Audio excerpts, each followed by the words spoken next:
Dalam Bapa dan Putra dan Roh Kudus. Amin. Allah yang penuh kasih. Betapa tidak mudah kami untuk mengampuni, memaafkan, menerima orang lain yang berbeda dengan kami, bahkan yang menyakiti hati kami. Bukan hanya sekali, dua kali, bahkan berkali-kali. Itu pula yang diminta Yesus untuk mengampuni 70 kali 7 tanpa batas. Bantu kami ya Bapa dengan Roh Kudus-Mu untuk memiliki kekuatan dan daya mengampuni orang lain. Demi Kristus Tuhan dan pengantara kami. Amin. Para saudaraku terkasih dalam Kristus. Perintah Yesus ini sangat sulit kita jalankan karena berhadapan dengan ego kita, ketidakmampuan kita untuk mengampuni orang lain. Dan pengalaman Petrus itu bukan hanya 7 kali untuk terus mengampuni, tapi 70 kali, 7 kali, 7 kali tanpa batas, terus menerus. Dan ini yang menjadi keluhan kita ketika kita berhadapan dengan orang yang melukai kita, bukan hanya sekali tapi berkali-kali dan setiap hari menghadapi yang sama. Nah, disinilah kita lihat betapa ketidakberdayaan kita. Disinilah kita sadar bahwa kita butuh Roh Kudus. Disinilah kita minta dan mohon Tuhan kirimkan Roh Kudus supaya aku dan mampu menerima orang lain, mengampuni orang lain, tapi juga mendoakan dia supaya dia menjadi lebih baik, supaya dia juga diselamatkan, supaya dia ditebus, bukan hanya karena baik sebagai manusia tetapi diselamatkan.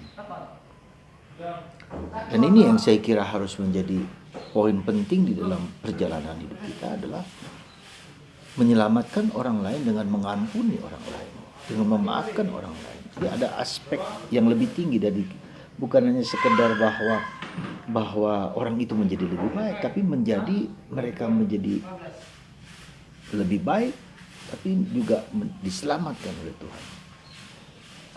Nah,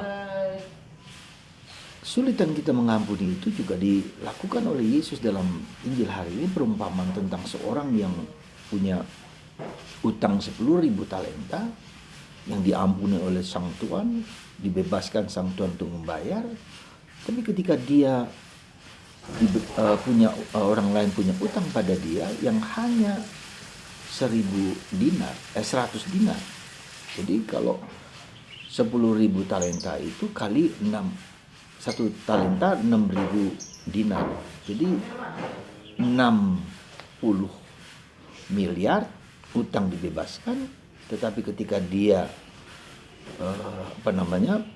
punya orang lain punya utang pada dia kurang lebih 100 dinar, ya katakanlah 100 dinar, 100 rupiah, dia tidak mau mengampuni. Jadi 60 miliar diampuni, dibebaskan, tetapi 100 rupiah dia masih pegang, bahkan memenjarakan orang yang punya utang padanya.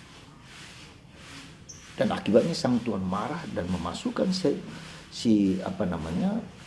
yang berutang banyak itu bersama istri dan anaknya. Saudara, itu gambaran berapa besar dosa kita. Tak terhitung, segunung-gunung.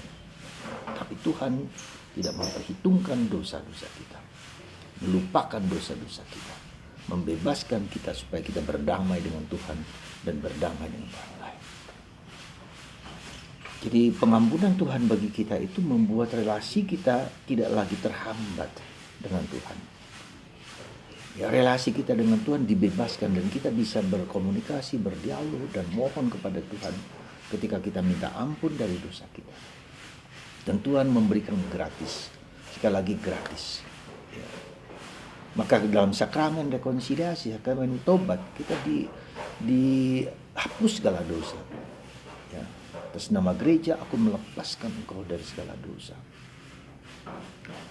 Dan kita lihat itu bagaimana Yesus di akhir hidupnya, ya Bapa ampunilah mereka karena mereka tidak tahu apa yang mereka buat.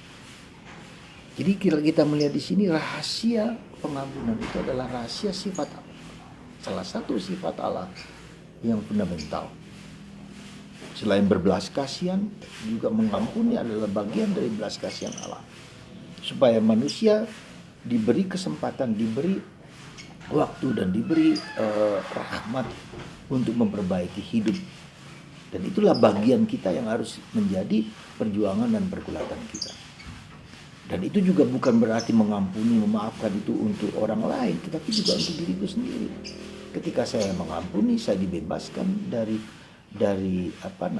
ketakutan-ketakutan, ketidakbahagiaan dalam hidup kita. Ketika kita mengampuni, kita damai, kita bahagia, ya, kita tenang. Kita tidak terpikirkan ada beban-beban dalam diri kita, tapi Tuhan melepaskan itu. Sekali lagi saudaraku terkasih dalam Kristus, semoga Anda dan saya dan kita semua, sekali lagi mohon rahmat, roh pengampunan. Ya. Bentuk ketidakmampuan kita mengampuni itu yaitu kalau kita berundel. Ya, kalau kita enggan atau sungkan, atau ada rasa marah dalam diri kita, ada rasa takut dalam diri kita, ada rasa khawatir dalam diri kita. Itu bagian dari ketidakmampuan kita untuk mengampuni orang lain, mengampuni diri sendiri, dan mengampuni situasi yang mungkin membuat kita menjadi seperti sekarang. Mengampuni masa lalu kita, mengampuni siapa saja yang telah berbuat jahat atau jelek kepada kita. Jadi lebih luas daripada sekedar mengampuni orang lain, tapi juga mengampuni diri sendiri. Kebodohan, kegoblokan kita untuk suatu situasi tertentu. Jadi semoga kita semua menjadi pemurah, murah hati. Kita semua menjadi murah hati dalam memberi pengampunan. Dan pengampunan itulah yang membuat orang hidup, orang bahagia, hidup orang tentram, hidup orang damai. Dan kedamaian merupakan salah satu anugerah yang Tuhan berikan kepada kita supaya kita mampu dan dimampukan menghayati hidup ini berdamai dengan siapa saja. Tidak ada musuh apapun dan tidak ada ganjil dalam diri kita yang membuat kita gelisah dan cemas. Dan sekali lagi, kita mengampuni orang lain bukan sekedar mengampuni, tapi membebaskan kita dan menyelamatkan kita ke tingkat lebih tinggi. Tidak hanya bahwa kita menjadi manusia lebih baik, tapi kita mengalami sifat Allah yang luar biasa. Pengampunan, pembebasan, kedamaian, ketenangan. Ya. Dan tidak ada prasangka-prasangka. Satu hal lagi yang mungkin saya harus katakan, bahwa hidup manusia itu, kita itu hanya mengerti sebagian kecil dari realitas yang sesungguhnya. Sekali lagi, kita hanyalah menghayati sebagian kecil dari seluruh realitas yang sesungguhnya.